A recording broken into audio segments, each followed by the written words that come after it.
Hello, നാളെ ഞായറാഴ്ചയല്ലേ, ഒരു super biryani recipe കണ്ടാലോ? സ്കിപ്പ് ചെയ്ത് പോവല്ലേ, ഫുള്ള് കാണണം, സൂപ്പർബാണ്. ഞാൻ ഇവിടെ എടുത്തിരിക്കുന്നത് കൈമ റൈസ് ആണ്. 2.25 കപ്പ് കൈമ റൈസ് ആണ് ഞാൻ എടുത്തിരിക്കുന്നത്. 7 പേർക്ക് കഴിക്കാൻ കഴിയും ഒരു നേരം. വെള്ളം എടുത്തിരിക്കുന്നത് 1 കപ്പ് കൈമ റൈസിന് 1.25 കപ്പ് വെള്ളം, ഉപ്പ് 1.5 സ്പൂൺ ഉപ്പ്, എന്റെ കയ്യിലുള്ള സ്പൈസസ് ഞാൻ ഇട്ട് കൊടുത്തിട്ടുണ്ട്. ഏലക്കേന്റെ തൊലി എടുത്തില്ല, കുരു മാത്രം എടുത്ത് 1/2 സ്പൂൺ നെയ്യ് ഒഴിച്ച് വേവിക്കാൻ വെച്ചു. ആദ്യം ഹൈ ഫ്ലെയിമിൽ വെച്ചു. തിളച്ച് വരുമ്പോഴത്തേക്കും ലോ ഫ്ലെയിം. 15 മിനിറ്റിനുള്ളിൽ കൈമ റൈസ് റെഡി ആവും കേട്ടോ. ഓവർ കുക്ക് ആവാതെ നോക്കുക. കഴുകി വെച്ചിരിക്കുന്ന ചിക്കനില് മഞ്ഞപ്പൊടി, ഉപ്പ്, മുളക് പൊടി, കുരുമുളക് പൊടി, മല്ലിപ്പൊടി, ഗരം മസാല, അതുപോലെ തന്നെ ഇഞ്ചി വെളുത്തുള്ളി പേസ്റ്റ് ഇട്ട് കൊടുക്കുക. നന്നായിട്ട് മിക്സ് ചെയ്ത് അരമണിക്കൂർ റെസ്റ്റ് ചെയ്യാൻ വെക്കുക. നമ്മൾ ബിരിയാണി ഉണ്ടാക്കിയ ആ പാത്രം തന്നെ ഞാൻ ഇവിടെ എടുത്തിരിക്കുന്നത്. അതില് അത്യാവശ്യം നല്ല നെയ്യും എണ്ണയും ഒഴിച്ചു കൊടുക്കുക. കാര്യം ഈ എണ്ണയും നെയ്യിലാണ് ഇനി വരുന്ന എല്ലാ സ്റ്റെപ്പും നമ്മൾ കംപ്ലീറ്റ് ചെയ്യുന്നത് കേട്ടോ. അപ്പൊ അത്യാവശ്യം അധികം എടുത്തോളൂ. നമ്മുടെ കശുവണ്ടിയും കിസ്മിസും ഉള്ളിയും വറുത്തെടുത്ത് മാറ്റി അതിലേക്ക് തന്നെയാണ് ഞാൻ ചിക്കൻ വറുക്കാൻ വെച്ചിരിക്കുന്നത്.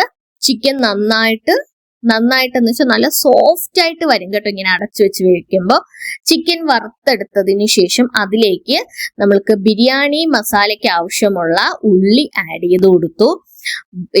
ഉള്ളിയും ഇഞ്ചി വെളുത്തുള്ളി പേസ്റ്റും ആഡ് ചെയ്ത് കൊടുത്തു. അത് നന്നായിട്ടൊന്ന് വാടി വരുമ്പോഴത്തേക്കും നമ്മുടെ തക്കാളി ആഡ് ചെയ്ത് കൊടുത്തു.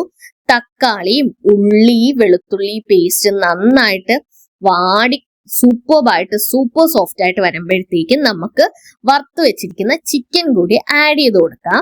അപ്പോ സബ്സ്ക്രൈബ് ചെയ്യാതെ കാണുകയാണല്ലേ, അപ്പോ ഒന്ന് സബ്സ്ക്രൈബ് ചെയ്ത് സപ്പോർട്ട് ചെയ്താൽ വളരെ സന്തോഷമായിരിക്കും. നമ്മൾ ഈ ഉണ്ടാക്കുന്ന റെസിപ്പി ഉണ്ടാക്കിയ ഉടനെ എടുത്ത് കഴിക്കരുത്. അറ്റ്ലീസ്റ്റ് ഒരു മണിക്കൂർ അല്ലെങ്കിൽ ഒരു അരമണിക്കൂറെങ്കിലും തണുക്കാൻ വെച്ച് റെസ്റ്റ് ചെയ്ത് അടച്ചു വെച്ചിട്ട് വേണം കഴിക്കാൻ. അപ്പോഴാണ് അതിന്റെ ഒറിജിനൽ ടേസ്റ്റ് കിട്ടുക. എനിക്ക് പറയുമ്പോൾ തന്നെ കൊതി വരുന്നുണ്ട്. അപ്പൊ നിങ്ങൾ ട്രൈ ചെയ്ത് നോക്ക്.